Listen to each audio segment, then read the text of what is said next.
mahasiswa dari Program Studi Ilmu Keperawatan, Fakultas Kedokteran, Universitas Cendrawasih. Pada kesempatan kali ini, saya ingin memberikan sedikit penyuluhan atau informasi tentang apa itu COVID-19, apa saja gejalanya, dan cara penularannya, bahkan cara pencegahan yang bisa kita lakukan.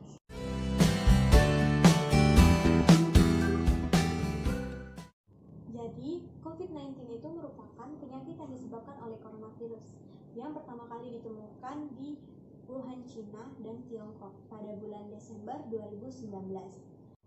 Virus corona ini menyebabkan infeksi saluran pernafasan seperti flu biasa hingga Middle East Respiratory Syndrome atau MERS dan Severe Acute Respiratory Syndrome atau SARS.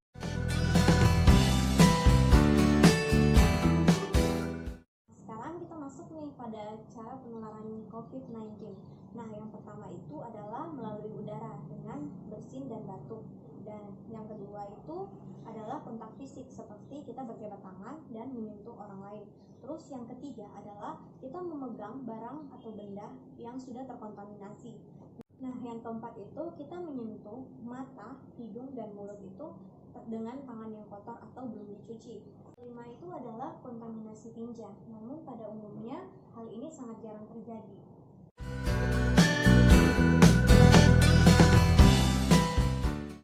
Nah, sekarang ini kita masuk pada gejalanya. Yang pertama adalah demam lebih dari 38 derajat Celcius, yang kedua adalah batuk pilek, yang ketiga letih lesu, yang keempat gangguan pernafasan, yang kelima adalah sakit tenggorokan. Sedangkan pada kasus yang lebih parah dapat menyebabkan pneumonia atau paru-paru basah, yang kedua adalah sindrom pernafasan akut, yang ketiga adalah gagal ginjal, yang keempat adalah kematian.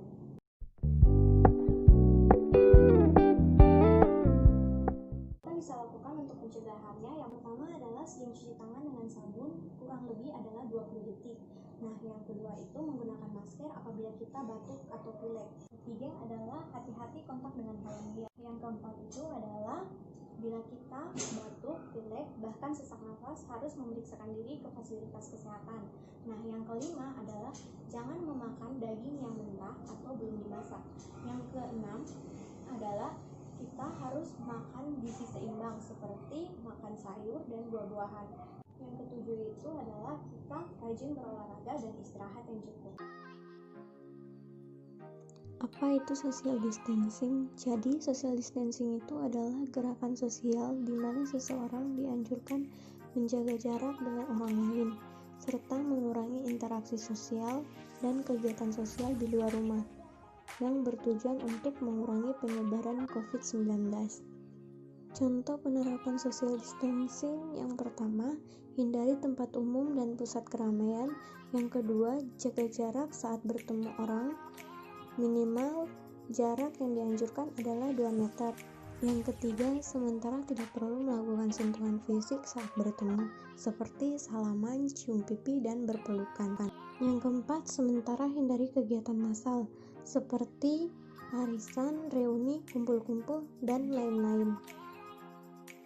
Posisi duduk yang benar untuk mencegah COVID-19 adalah dengan pemberian jarak pada setiap bangku di ruang tunggu yang ada. Setiap orang diberikan jarak satu kursi dengan yang lainnya agar tidak terlalu dekat. Bangku yang tidak boleh diduduki bisa diberikan tulisan seperti jaga jarak, cegah penyebaran virus corona, jangan duduk di sini. Cara memakai masker dengan benar.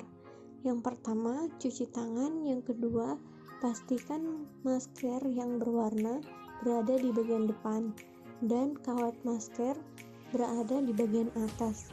Yang ketiga, gunakan masker hingga menutupi area hidung, mulut, dan dagu. Yang keempat, tekan bagian kawat masker hingga membentuk bentuk hidung.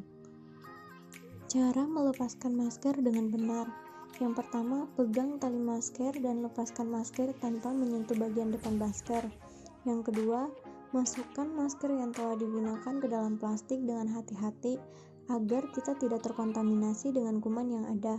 Yang ketiga, buang masker yang telah digunakan pada tempat sampah.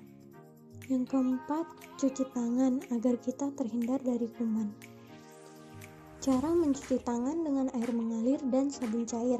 Yang pertama, nyalakan keran air. Yang kedua, basahi tangan dengan air mengalir yang bersih.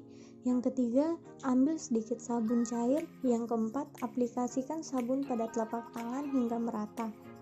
5. Gosok bagian punggung tangan. Yang keenam, lipat kedua jari membentuk angka 8 dan gosok antar jari. Yang ketujuh, rapatkan jari dan lebarkan salah satu telapak tangan, lalu putar membentuk lingkaran. Yang ke-8, pegang ibu jari menggunakan tangan yang lainnya, lalu diputar. 9. Genggam pergelangan tangan dengan tangan yang lainnya, lalu diputar. 10. Bilas tangan hingga bersih dari busa sabun. 11. Matikan keran air. 12. Lap tangan menggunakan tisu atau kain bersih hingga kering. Pentingnya penggunaan sarung tangan dalam tindakan asuhan keperawatan. Yang pertama adalah untuk menjaga diri kita sendiri dari bakteri, virus, dan kuman. Yang kedua, agar tidak menimbulkan gangguan kesehatan yang lebih serius kepada pasien.